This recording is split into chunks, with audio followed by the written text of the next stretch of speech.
everyone, I'm Smriti Sinha here and welcome back to our channel Science Zone. Today you follow, tomorrow we lead. And if you are new to this channel, please hit the subscribe button given below. And if you have not watched the previous videos, you can click on the I button given above. And today we are going to continue with the same topic, that is transition and inner transition elements. This is topic number 9 from Maharashtra State Board Syllabus Standard 12th. The topics to be covered in this chapter were these many. Out of this, we are already done with few of the topics, and if you have missed those videos, you can click on the I button above. So those topics that we are done with are introduction, position in the periodic table, electronic configuration, oxidation states of first transition series, physical properties of first transition series, trends in atomic properties of the first transition series, compounds of Mn and chromium, common properties of D block elements. And today we are going to study extraction of metals. So how are metals extracted from this earth? Okay, so that we are going to study today. So the topic for today's video is extraction of metals. So most of the metals are found in earth crust in the form of salts such as carbonates, sulfates, sulfides and oxides. तो जो भी metals आप देखते हो जो आपके पास हैं उनमें most of them that is 95% of them earth crust में फाउंड किए जाते हैं, प्योर फॉर्म में नहीं. तो कैसे? In the form of their salts. तो प्योर नहीं होते हैं, in the form of salts होते हैं. कौन से सॉल्ट्स के फॉर्म में होते हैं? Salts of carbonates that is metal carbonates, sulphates, sulphides and oxides. A very few are non-reactive metals and and they occur in free state. बहुत कम होते हैं जो नॉन रिएक्टिव मेटल्स होते हैं और वो फ्री स्टेट में अर्थ क्रस्ट में पाए जाते हैं. तो रिमेनिंग जो 5% मैं आपको बता रही हूँ वो हैं जो सॉल्ट के फॉर्म में नहीं पाए जाते पर फ्री स्टेट में पाए जाते हैं, जैसे सिल्वर, गोल्ड एंड प्लैटिनम. ये नॉन रिएक्टिव मेटल्स हैं और इसलिए ये कभी अपने सॉल्ट्स या कार्बोनेट्स या सल्फाइड्स, ऑक्साइड्स नहीं फॉर्म करते. वो प्योर फॉर्म में फ्री स्टेट में अर्थ क्रस्ट में पाए जाते हैं. No what are minerals? A naturally occurring substance found in earth crust containing inorganic salts, solids, siliceous material are called as mineral.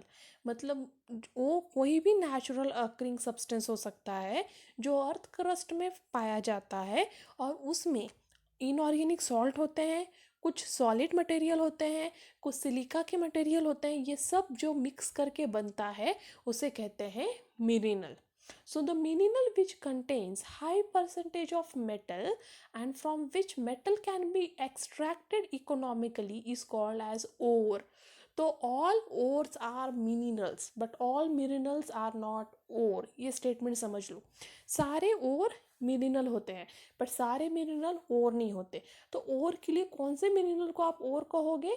जिसमें बहुत हाई परसेंटेज ऑफ मेटल है. तो परसेंटेज ऑफ मेटल हाई होना चाहिए उस मिनरल में और उसको हम वो मेटल को प्योर फॉर्म में एक्सट्रैक्ट कर पाएंगे ज़्यादा से ज़्यादा अमाउंट में, उसे हम कहेंगे ore. So this is the important definition for ore that you need to remember. The mineral which contains high percentage of metal and from which metal can be extracted economically is called as ore. ठीक है, अब हम move करते हैं metallurgy की तरफ. So metallurgy is basically divided into 3 types: pyrometallurgy, hydrometallurgy and electrometallurgy. So these are the 3 types of metallurgy. Now before going to main core of metallurgy, आपको ये समझना होगा कि आयरन, कॉपर और जिंक ये 3 मेटल्स हैं जो मिनरल और ओर के फॉर्म में पाए जाते हैं अर्थ क्रस्ट में. तो आयरन का मिनरल है haematite, magnetite, limonite, iron pyrite and siderite. ये सब कौन हो गए? आयरन के मिनरल. बट आयरन का और है सिर्फ हेमेटाइट, क्योंकि सिर्फ हेमेटाइट में से ही आयरन बहुत ज़्यादा अमाउंट में एक्सट्रैक्ट किया जा सकता है इकोनॉमिकली, इसलिए इसे कहेंगे और। तो ये सारे हो गए मिनरल ऑफ आयरन, क्योंकि सब में आयरन प्रेजेंट है। बट और कौन है? सिर्फ हेमेटाइट, क्योंकि सिर्फ हेमेटाइट में से ही आप आयरन को इकोनॉमिकली एक्सट्रैक्ट कर सकते हो।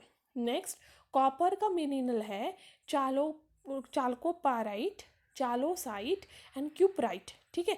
बट उसमें से सिर्फ ये ही दो, चाल्कोपाइराइट एंड चालोसाइट ही सिर्फ और है कॉपर के, बाकी क्योंकि इसमें से कॉपर इकोनॉमिकली एक्सट्रैक्ट किया जा सकता है। क्यूपराइट सिर्फ मिनरल है। जिंक का मिनरल है zinc blende, zincite and calamine. But उसमें से सिर्फ जिंक ब्लेंड हो गया, जिंक का ओर। तो आपको ओर याद रखना बहुत इंपॉर्टेंट है, क्योंकि ये आते हैं एमसीक्यू के लिए, ठीक है। The ore of iron from which iron is extracted is haematite. The ore of copper from which copper is extracted is chalcocite and the ore of zinc from zinc is extracted is zinc blende. तो आपको ores याद रखना बहुत जरूरी है इन metals के लिए। Next is metallurgy. So what is actually metallurgy? तो हमने देख लिया अभी metallurgy is divided into 3 types, correct? Pyrometallurgy, hydrometallurgy and electrometallurgy. But what is exactly metallurgy? So definition of metallurgy is commercial extraction of metals from their ores is called as metallurgy। मतलब commercially आप यदि metal को ओर में से extract कर रहे हो तो उसे कहोगे metallurgy. So metallurgy is the process of commercial extraction of metals from their ore. So there are different methods used in their extraction depending on the nature of metal and its ore। तो metal किस तरह से extract किया जाने वाला है उस ओर से, वो 2 फैक्टर पे डिपेंड करता है। आपका मेटल का क्या नेचर है और आपके ओर का क्या नेचर है, मतलब उस मेटल के साथ और क्या क्या प्रेजेंट है उस ओर में।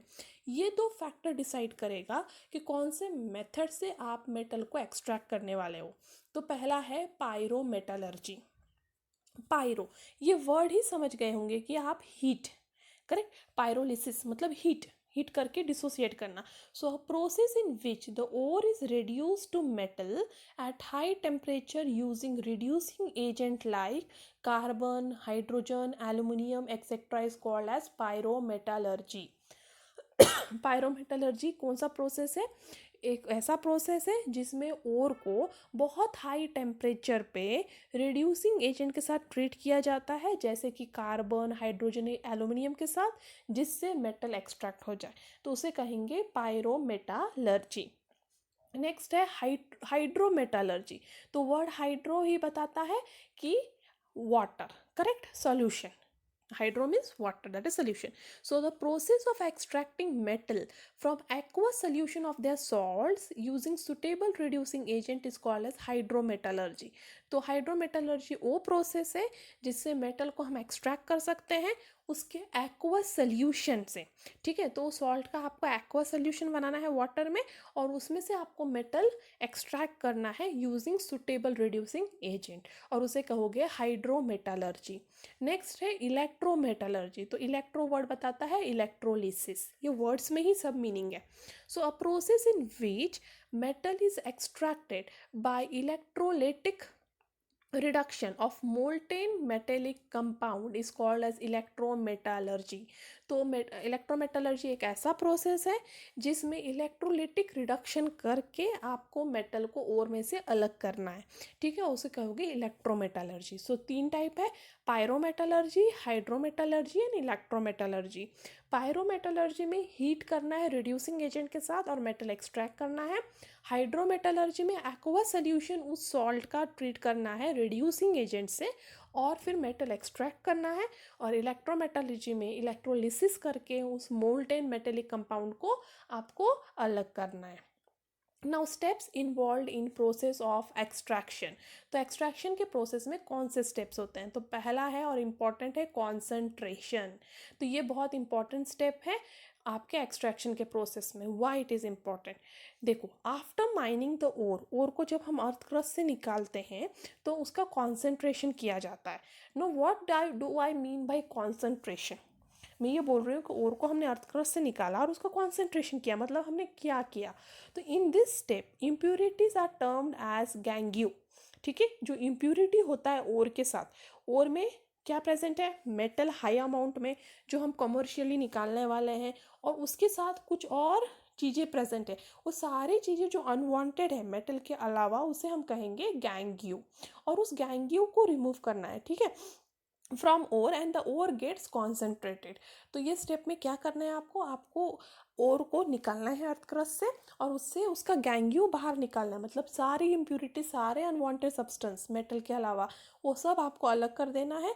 अब वो ओर हो गया कॉन्सेंट्रेटेड। तो गैंग्यू मतलब क्या होता है, sand, mud and other unwanted impurities which remain mixed with the ore deposit called gangue। तो ओर को आपने अर्थ क्रस्ट से निकाला है, तो अर्थ क्रस्ट के साथ तो ऑफकोर्स निकलने वाला है सैंड, मड और भी दूसरे अनवांटेड सॉल्ट्स, अनवांटेड मटेरियल्स, तो वो सब हो जाएंगे गैंग्यू। और वो सबको आप अलग कर दोगे, और जो भी ओर उसके बाद बचेगा उसे कहोगे कॉन्सेंट्रेटेड ओर। तो बेसिकली क्या करना है, आपने एक सॉलिड मटेरियल और निकाला अर्थ क्रस्ट से, उससे सारे गैंग्यू को अलग कर दिया, दैट इज सैंड, मड और अदर मटेरियल, और उसके बाद जो भी मटेरियल आपके पास बचा उसे बोलोगे concentrated one. So during the process of concentration the ore is separated from the gangue material using different methods like washing, hydrologic classification, magnetic separation and froth flotation. तो गैंग्यू को किस किस मेथड से आप अलग कर सकते हो, ओर से वॉश करके, ठीक है, हाइड्रोलाइसिक क्लासिफिकेशन करके, या मैग्नेटिक सेपरेशन। तो मैग्नेटिक सेपरेशन क्यों किया जाता है कि अनवांटेड मैग्नेटिक सब्सटेंस कुछ होंगे तो मैग्नेट के द्वारा उनको निकाल लिया जाएगा, ठीक है। और दूसरा है फ्रोथ फ्लोटेशन। तो ये सारे मेथड यूज़ करके आप गैंग्यू को आपके ओर से अलग करके कॉन्सेंट्रेटेड ओर बना सकते हो। The method chosen for concentration depends on the nature of ore. आप कौन से ओर से कौन सा मेटल एक्सट्रैक्ट करने वाले हो, वो डिसाइड करेगा कि आप वॉशिंग करोगे, या मैग्नेटिक सेपरेशन करोगे, या फ्रोथ फ्लोटेशन करोगे, ठीक है। वो किस पे डिपेंड करेगा, नेचर ऑफ ओर या फिर metal. Now we move towards the important one, extraction of iron from haematite ore using blast furnace. तो एक्सट्रैक्शन ऑफ आयन सिर्फ आपको यही पढ़ना है, ठीक है, आपके चैप्टर में सिर्फ एक्सट्रैक्शन ऑफ आयन है, वो भी सिर्फ हेमेटाइट ओर से। और आपको कौन सा मेथड दिया है, ब्लास्ट फर्नेस।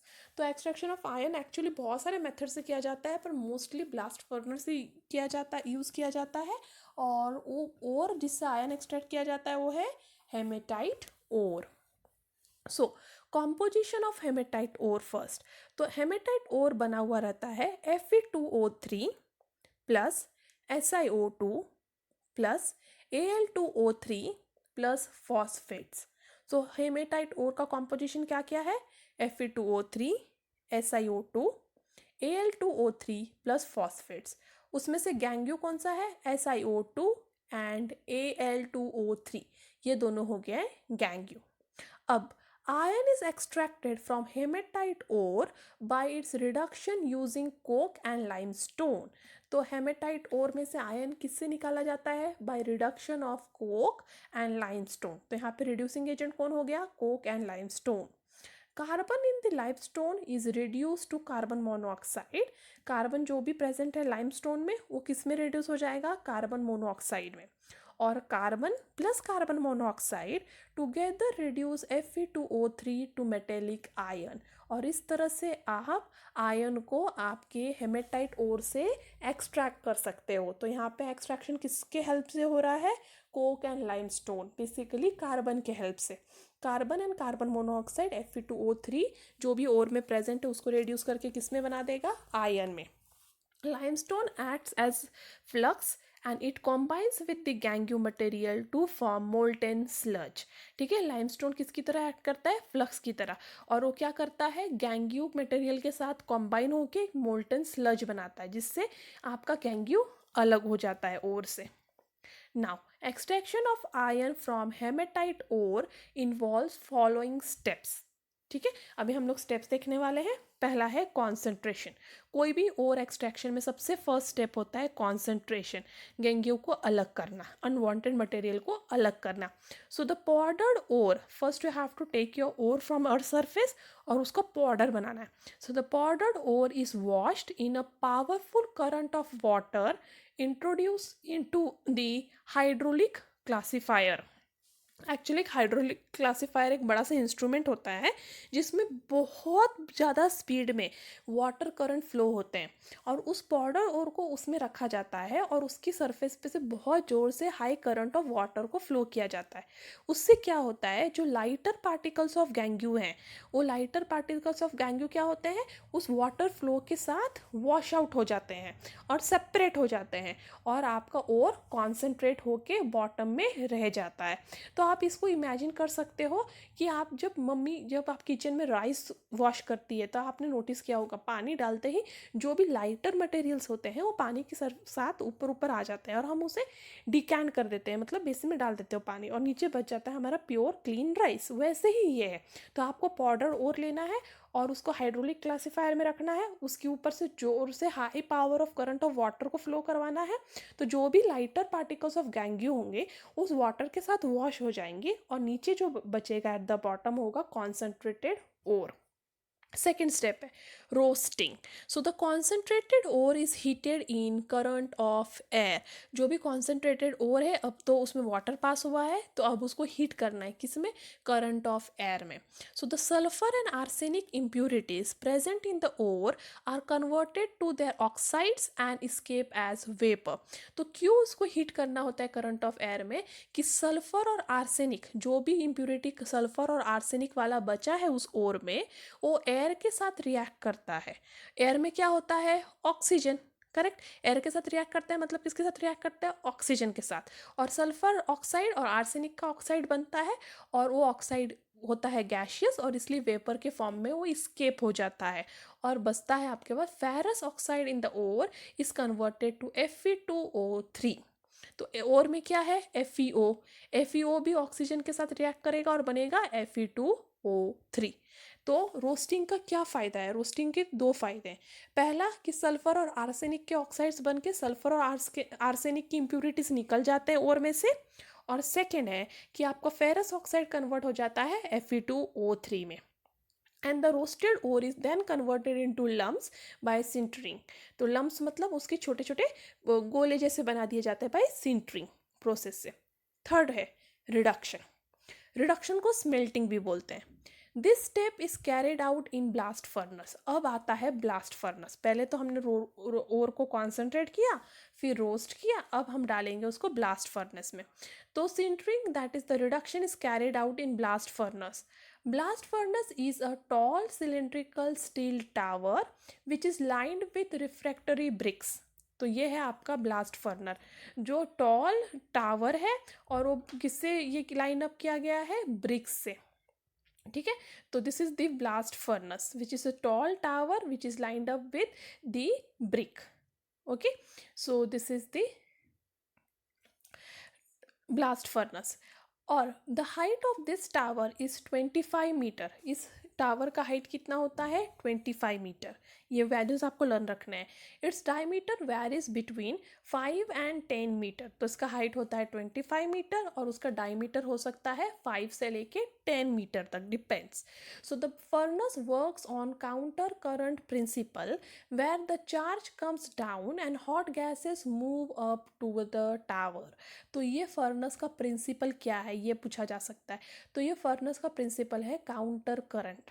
काउंटर करंट मतलब क्या होता है, जो भी चार्ज प्रोड्यूस हो रहा है उस फर्नस में वो हमेशा नीचे की तरफ मूव करेगा, और जो हॉट गैसेस होते हैं, हॉट गैसेस हमेशा लाइट होते हैं वेट में, इसलिए वो ऊपर की तरफ मूव करेंगे। तो फर्नस में प्रिंसिपल क्या है, चार्ज मूव करेगा नीचे की तरफ और हॉट गैसेस मूव करेंगी ऊपर की तरफ।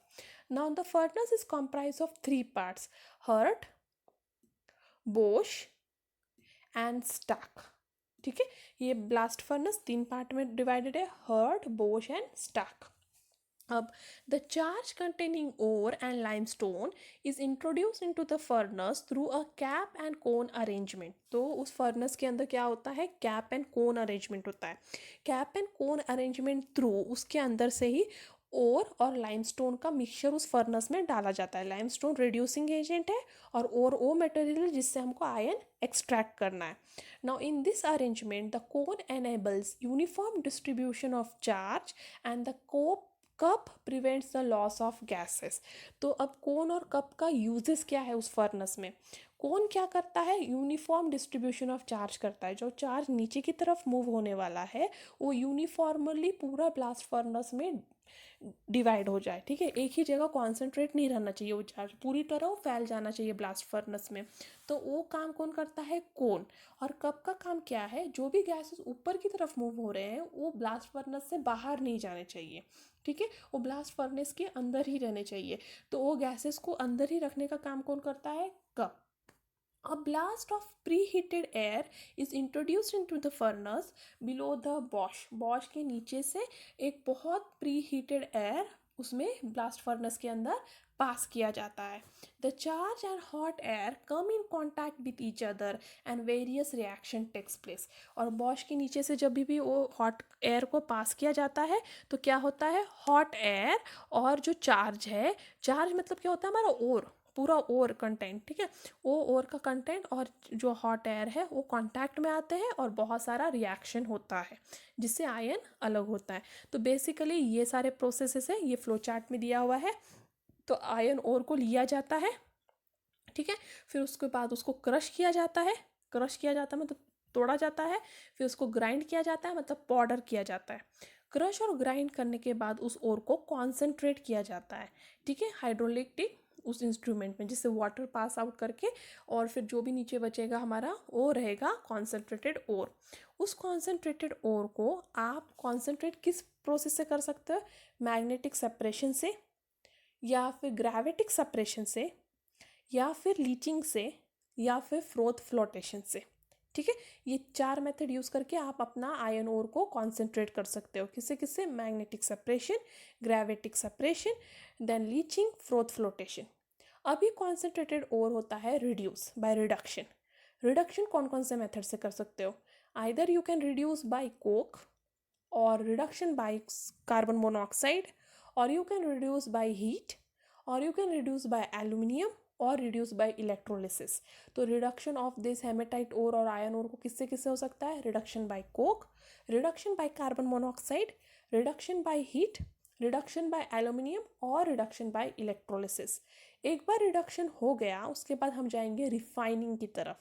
रिफाइन करना जरूरी है, तभी ओर में से आयन हम प्योर फॉर्म में बाहर निकाल पाएंगे. तो रिफाइनिंग किससे किससे हो सकता है, रिफाइनिंग हो सकता है लिक्विडिफिकेशन से, डिस्टिलेशन से, ऑक्सीडेशन से या फिर इलेक्ट्रो रिफाइनिंग से. और ये प्रोसेस के बाद हमें मिल जाएगा हमारा pure ion.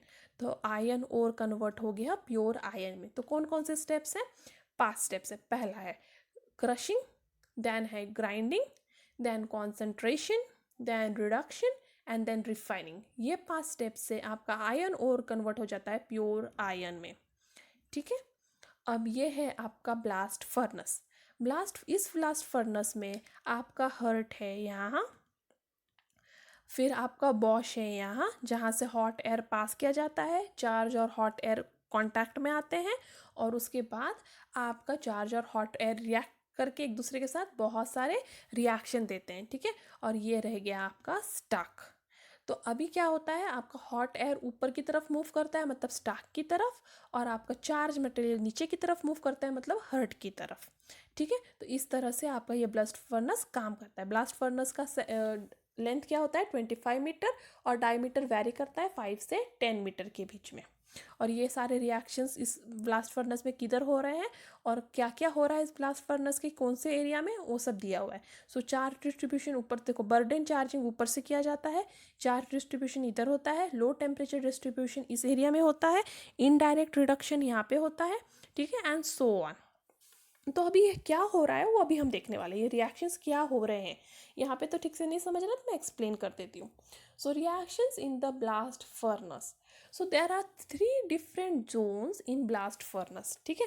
So there are different temperatures in this zones, ठीक है। ब्लास्ट फर्नेस में 3 डिफरेंट जोन्स हैं, हर्ड, वॉश एंड स्टार्क, और वो तीनों में डिफरेंट टेम्परेचर्स होते हैं। The temperature goes on increasing from top to bottom in the furnace, ठीक है। फर्नेस में टेम्परेचर इंक्रीज कैसे होता है, फ्रॉम टॉप टू बॉटम, मतलब बॉटम में सबसे ज़्यादा टेम्परेचर होता है और सबसे कम टॉप में। So the temperature in the top is 500 kelvin. Maximum temperature of the furnace is 2000 kelvin about the tyres, ठीक है। तो मैक्सिमम टेम्परेचर कितना होता है उस ब्लास्ट फर्नेस में, 2000 केल्विन, और ऑफ कोर्स वो बॉटम में होगा क्योंकि temperature at the bottom is more as compare to the top. Now there are 3 different temperature zones in the furnace.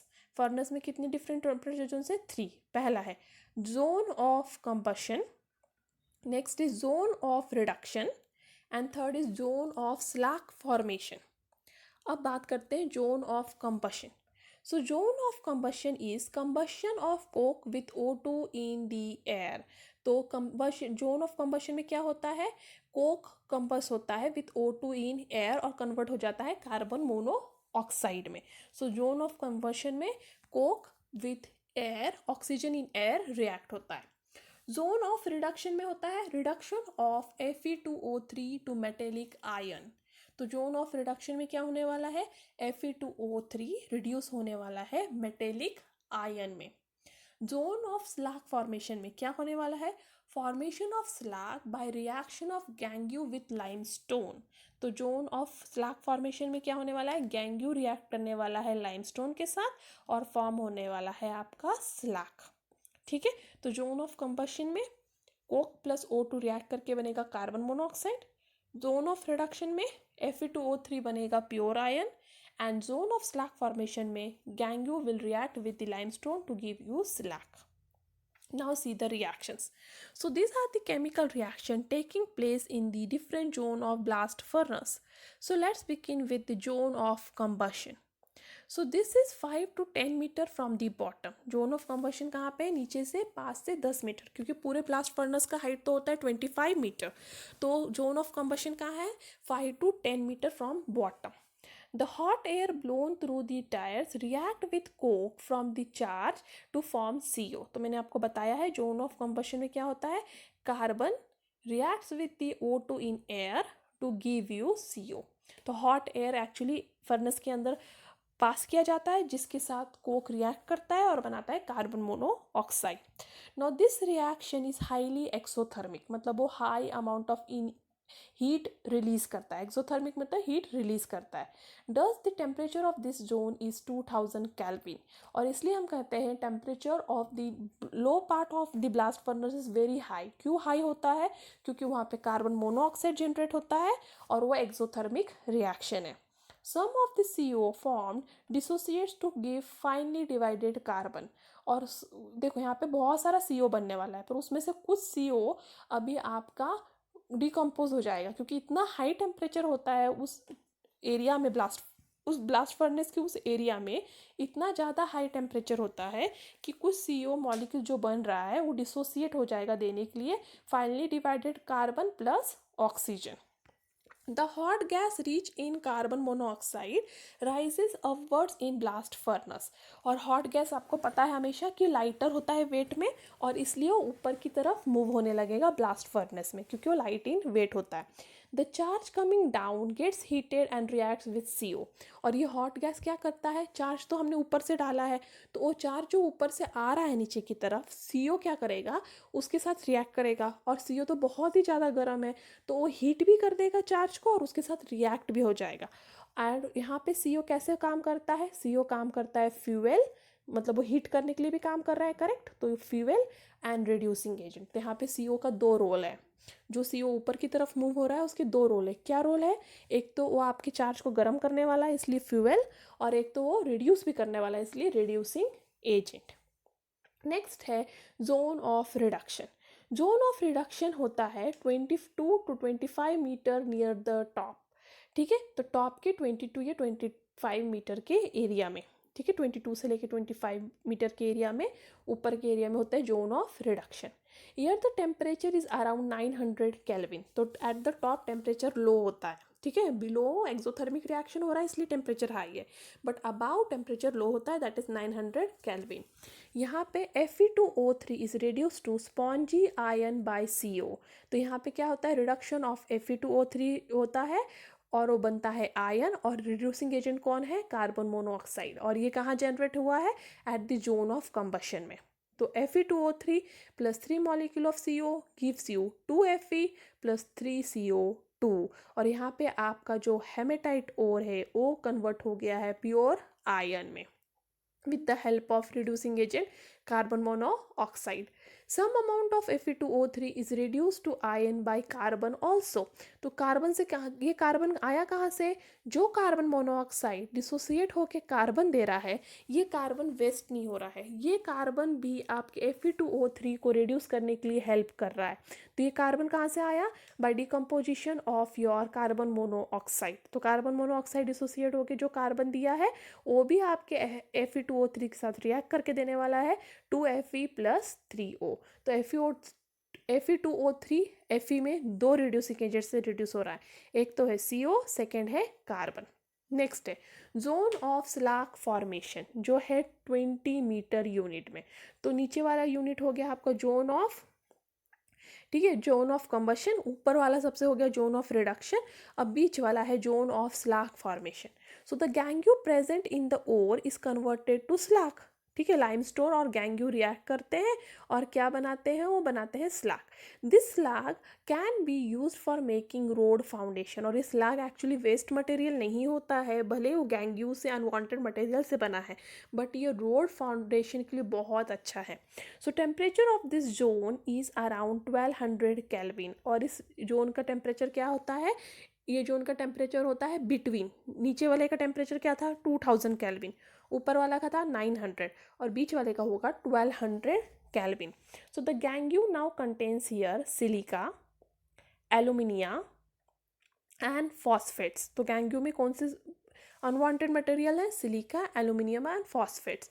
और removal of this gangue is effected by adding limestone in the charge which acts as a flux. तो limestone को add किया जाता है charge के साथ, और ये लाइमस्टोन एक्ट करता है फ्लक्स की तरह, और वो हेल्प करता है आपके गैंग्यू को स्लाग बनाने के लिए। So limestone decomposes to CaO, that is quick lime. तो लाइमस्टोन क्या होता है, लाइमस्टोन ब्लास्ट फर्नेस में इतना ज़्यादा हीट होता है कि लाइमस्टोन आपका डिकम्पोज हो जाता है, ब्रेक डाउन हो जाता है CaO एंड CO2 में। CO मतलब क्विक लाइम। अब CaO कॉम्बाइन होता है गैंग्यू के साथ to form molten slag of calcium silicate and calcium aluminate. तो CaO बेसिकली आपका स्लैग फॉर्मेशन के लिए हेल्प कर रहा है। तो CaO जो है, जो लाइमस्टोन के डिकम्पोजिशन से बना है, वो रिएक्ट करने वाला है आपका सिलिका के साथ देने के लिए आपका calcium silicate, that is CaSiO3, या फिर एल्यूमिनियम के साथ देने के लिए calcium aluminate, that is CA3AlO3, और ये दोनों बन जाते हैं स्लैग, और ये बहुत हेल्पफुल है रोड के फाउंडेशन के लिए। फोर्थ है जोन ऑफ फ्यूजन। अब यहाँ पे फ्यूजन होता है, तो ये कहाँ पे, 15 मीटर हाइट पे। 15 मीटर हाइट पे कौन सा होता है जोन, जोन ऑफ फ्यूजन। यहाँ पे MnO2 and Ca3PO4 twice present in the iron ore are reduced to Mn and phosphorus। तो फ्यूजन जोन में क्या होता है actually, MnO2 and calcium phosphate now react together in here too and get reduce, react होते हैं किसके साथ, carbon monoxide या कार्बन के साथ, और देते हैं Mn plus phosphorus. Now some silica is also reduce to Si, ठीक है, सिलिका जो भी प्रेजेंट है उसमें इम्प्योरिटी, वो भी सिलिका में, प्योर सिलिका Si में रिड्यूस हो जाता है। The spongy ion coming down in the furnace melt and absorbs impurity like carbon, silica, Mn, phosphorus and sulphur. तो अभी क्या हो रहा है, जो नीचे वाले जोन में है, वहाँ ऊपर वाले जोन में, सॉरी नॉट नीचे वाले, ऊपर वाले जोन में क्या हो रहा है, आपका Fe2O3 किस में कन्वर्ट हो रहा है, आयन में। और वो क्या हो रहा है, वो नीचे फर्नेस की तरफ आएगा क्योंकि वो ऊपर कन्वर्ट हो गया आयन में, और अब नीचे फर्नेस की तरफ मूव होगा। जब वो नीचे आएगा तो मोल्टन फॉर्म में है, वो आते वक्त ये सारी इम्प्यूरिटीज़ को अपने साथ लेकर आता है, कार्बन को, सिलिका को, एमएन को, फास्फोरस को, सल्फर को। और ये सब कहाँ जनरेट हुए हैं, ये सब आयन ओर में ही से ही जनरेट हुए हैं। Now this molten iron collects at the bottom in the furnace। अब ये molten जो आयन है वो फर्नेस के बॉटम में कलेक्ट हो जाता है, वो ऊपर से रिड्यूस होके वो नीचे की तरफ मूव होके आया है, और आते वक्त ये सारी इम्प्यूरिटीज लेकर आया है और नीचे कलेक्ट हो गया है। The slag which is lighter floats on the surface of molten iron. और जो भी स्लाज होता है जो लाइटर होता है वो मोल्टन सरफेस के जो आयन है उसके सरफेस के ऊपर फ्लोट होता रहता है, ठीक है। Now the molten slag and iron are collected through different outlets. और पता है हमको स्लाज तो ऊपर की तरफ है, तो हम लोग क्या करेंगे, एक आउटलेट बनाएंगे ऊपर की तरफ जिससे स्लाज कलेक्ट हो जाएगा, और मोल्टन आयन के लिए नीचे की तरफ आउटलेट बनाएंगे जिससे मोल्टन आयन कलेक्ट हो जाएगा, ठीक है। So molten iron is now poured into moulds. और मोल्टन आयन को कहाँ पे डालते हैं, मोल्ड्स में, शेप देने के लिए। मोल्ड्स मतलब क्या होता है, शेप देने वाला कोई भी बर्तन, तो उसमें मोल्टन आयन को डाला जाता है। Now this solid blocks are called as pigs. तो जो भी मोल्ड्स में हमने मोल्टन आयन को डाला है वहाँ पे एक सॉलिड ब्लॉक बनने वाला है, और उस सॉलिड ब्लॉक को हम लोग क्या बोलेंगे, pigs. So what are pigs, pigs are solid blocks of molten iron, ठीक है। तो मोल्टन आयन का जो भी सॉलिड ब्लॉक बनेगा उसे कहेंगे पिक। बट ये पिग में अभी भी 4% ऑफ कार्बन होता है, ठीक है। ये पिग पूरा 100% आयन नहीं होता, उसमें अभी भी 4% ऑफ कार्बन है। व्हेन पिग आयन इज रीमेल्टेड, ये पिग आयन को वापस रीमेल्ट किया जाता है, वापस मोल्ड में डाला जाता है और कूल किया जाता है, तो उसे कहते हैं cast iron. So what is cast iron, the cast iron is made up of pig iron which is remelted and again put into mold and again cooled, ठीक है। तो अब मैं बताती हूँ, देखो आयन ऊपर की ब्लास्ट फर्नेस के ऊपर की तरफ क्या बना है आपका, आयन, ठीक है। फिर वो आयन जो बना है Fe2O3 रिड्यूस होके आयन दिया है, वो आयन नीचे की तरफ ब्लास्ट फर्नेस में मूव हुआ है। नीचे की तरफ आते वक्त ये सारी इम्प्यूरिटी साथ में लेकर आए अलॉन्ग विथ स्लैग जो नीचे बना है। अब स्लैग जो होता है वो लाइटर होता है, इसलिए ऊपर फ्लोट करता रहता है, आयन नीचे बैठ जाता है, इसलिए स्लैग को निकाल दिया जाता है ऊपर वाले आउटलेट से, आयन को नीचे वाले आउटलेट से। इस आयन को अब मोल्ड में डाला जाता है और उसको सॉलिड बनाया जाता है। अब ये वाला जो सॉलिड ब्लॉक है उसे कहेंगे पिक। जो पहले वाला जो मोल्टेन आयन से जो सबसे पहले बनता है वो होता है पिक। अब इस पिक को वापस मेल्ट किया जाता है, वापस मोल्ड में डाला जाता है, वापस कूल्ड किया जाता है।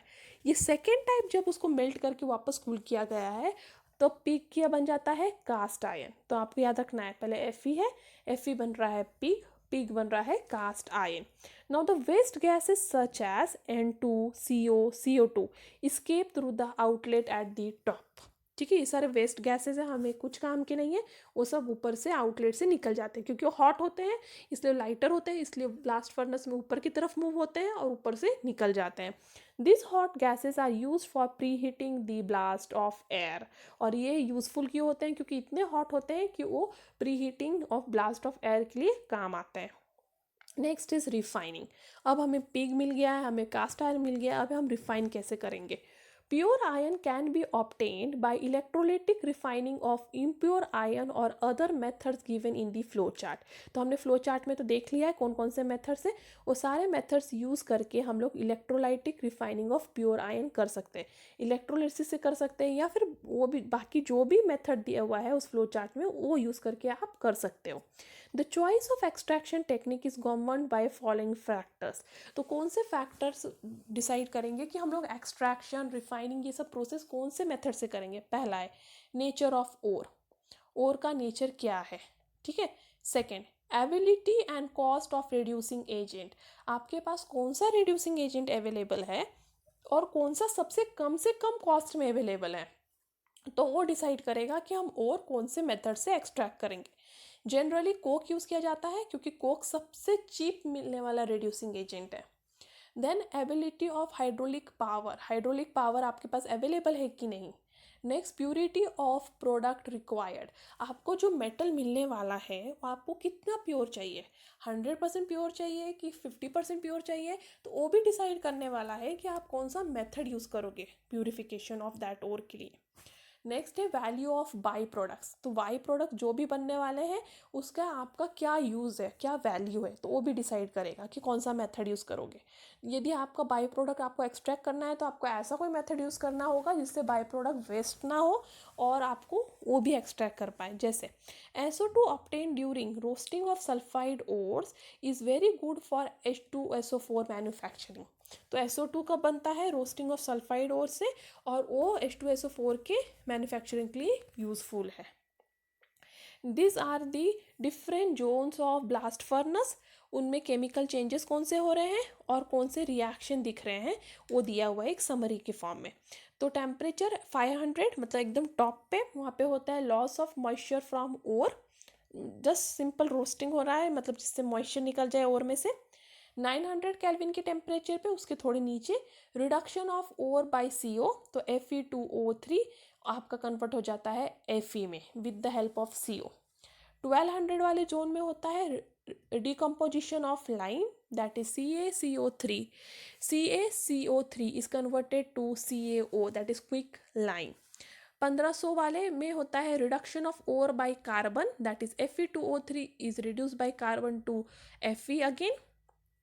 और 2000 वाले जोन में होता है fusion of iron, that is CaO, that is quick lime reacts with SiO2 to give you CaSiO3, that is calcium silicate, and slag formation, that is CaO will react with D2Al2O3 and it will give you the calcium aluminate। तो ये होते हैं आपके सारे Jones, along with उसमें कौन से changes हो रहे हैं और कौन से रिएक्शन हो रहे हैं। तो आप ये वाला भी पार्ट लर्न कर लोगे तो इसको ओन वर्ड्स में आप पिछले वाले ये सारे पार्ट्स में आप डाल के ओन वर्ड्स में भी लिख सकते हो।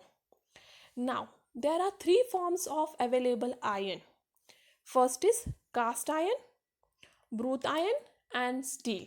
तो आयन के 3 कॉमर्शियल टाइप है जो आपको मार्केट में मिलेंगे, इंडस्ट्रीज में मिलेंगे, वो है cast iron, wrought iron and steel.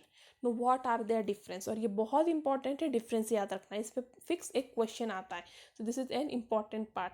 What are the difference between cast iron, brought iron and steel? First, cast iron is hard and brittle, brought iron is very soft, steel is neither too hard nor too soft. तो soft form of iron कौन है, wrought iron, hard form of iron कौन है, cast iron, और medium है steel.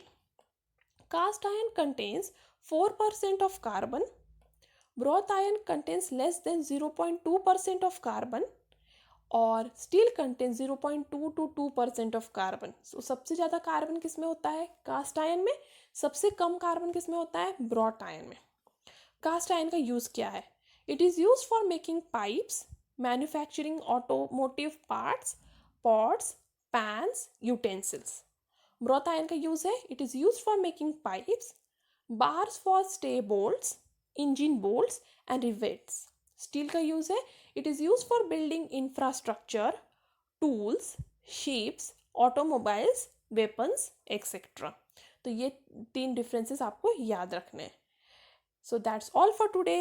Thank you. If you have any doubt, any suggestion, any comment, you are free to do that on askyourdoubt04@gmail.com. And if you have liked my video, give me a thumbs up. Share this video to more and more of your friends. And before departing, you cannot connect the dots looking forward. You can only connect them looking backwards. So you have to trust that the dots will somehow connect in your future. So that's all for today. Thank you. Stay tuned.